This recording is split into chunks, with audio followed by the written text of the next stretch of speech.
Good morning students. ఈరోజు మనం భగవద్గీత గురించి ముఖ్యమైన విషయాలు తెలుసుకుందాం. తన్విత, దీపిక, భగవద్గీత అంటే ఏమిటి, భగవద్గీత పాఠం ద్వారా మనం తెలుసుకున్న కొన్ని ముఖ్య విషయాలు చెప్పమ్మా. భగవద్గీత అంటే భగవంతుని చేత చెప్పబడిన మాటలు. భగవద్గీతను మహాభారతంలోనే కురుక్షేత్ర యుద్ధ సమయంలో శ్రీకృష్ణుడు అర్జునుడితో బోధించాడు. భగవద్గీతలో 18 అధ్యాయాలు, దాదాపు 700 శ్లోకాలు ఉన్నాయి. పరిణిత, రజ్విక, అయితే భగవద్గీతలో శ్రీకృష్ణుడు చెప్పిన మాటలు చాలా సంవత్సరాల కిందిటివి కదా, మరి ఇప్పుడు మనం వాటిని ఎందుకు నేర్చుకోవాలి? వాటి వల్ల మనకు ఏం లాభం? భగవద్గీత అనేది ఒక కాలానికో ఒక దేశానికో ఒక మనిషికో చెందింది కాదు. ఇది మనుషులందరికీ సంబంధించినది.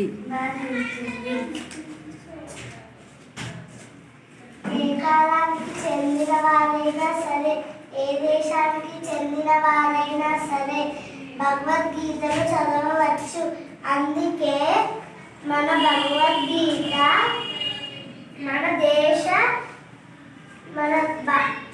మన భారతదేశంలోని కాకుండా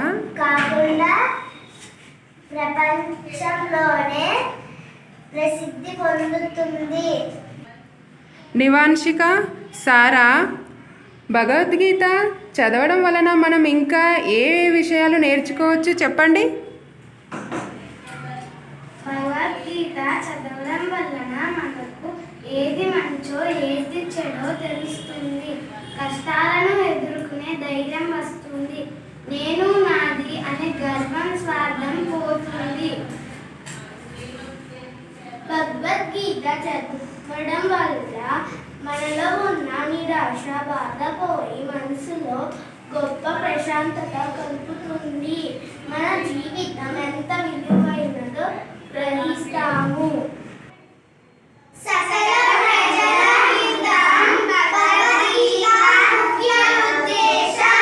భగవద్గీత అంటే భగవంతుని చేత చెప్పబడిన మాటలు. భగవద్గీతను మహాభారతంలోనే కురుక్షేత్ర యుద్ధ సమయంలో శ్రీకృష్ణుడు అర్జునుడితో బోధించాడు.